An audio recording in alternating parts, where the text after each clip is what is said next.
Well, I hope that we will see politically a stronger and a more firm, even more firmly based Labour government leading leading Wales. But in more general terms, I hope we will have a Wales that is increasingly confident as we become in the last 12 years or so of devolution, increasingly assertive, punching its weight, above its weight actually in the world, like we did in the Rugby World Cup. That will be a Wales that leads by example, because we have the best schools, we have the best hospitals, and we have businesses that want to set up here and succeed here.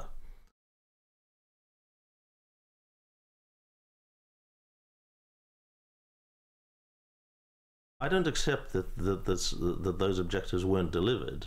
They may not have been wholly delivered, but democracy in Wales is in its infancy. Devolution's still very young, and people are still coming to terms with it. I notice, for example, people now talk about their assembly members more than 12 years into the assembly's life than they did really for quite a long period during that, when MPs would always be the ones that people looked to. Now people are looking to their assembly members as well, and that's a good thing. So I think it will grow and grow. But what is important about whether it's Welsh Government or the Assembly is that it always thinks big, that it doesn't fall to the temptations of what has always been, I think, the weakness in Welsh public life, which is parochialism. I think it's thinking as big as it can do, given very constrained circumstances, and I'm really encouraged by the focus on delivery, whether it's in business and in turning around the relationship between the Welsh Government and the business community, which has been not a good relationship. It's not been nearly as good as it should have been. I still find lots of business people saying to me, I cannot get a decision out of the officials in the Welsh Government.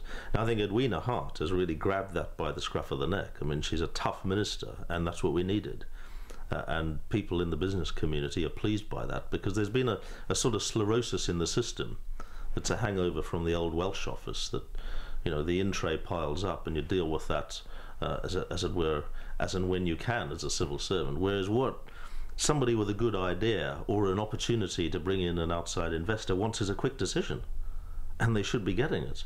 Under devolution, you should be getting much quicker decisions from in terms of the business sector and the economy than you have been.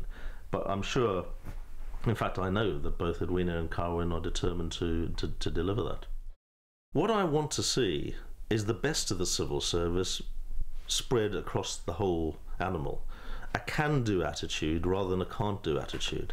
I found throughout my time in government, disappointingly, including in Wales, prior to devolution and indeed afterwards, a very kind of slow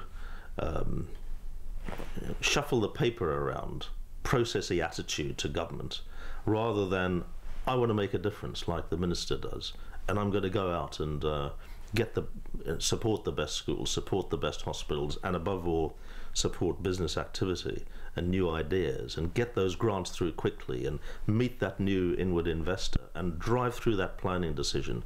And don't be parochial about it, think big. We tend, there's still a bit of a NIMBY attitude in Wales, as there is, across Britain. Not in my backyard. People want, power stations and new things and factories and almost whatever it is somewhere, but not anywhere near them. Now that Wales wasn't built like that. Wales is built with mines in the village, and I'm not saying we're going back to that, but we need to have a can-do attitude in the community, and above all a can-do attitude in government. If I have a frustration about my period in government, not just in Wales, though including in that, it is how slow it is and how hard it is to make it work. And you've got to keep at it, and you've got to drive it. And I think we have a set of ministers, I pick out, for example, Leighton Andrews and Edwina Hart, but not those two ministers alone, who are very dynamic ministers, and they're on the top of their officials, and they need to be. Not in some kind of hostile relationship with their civil servants, but saying, we won't accept second best in Wales. Why should we?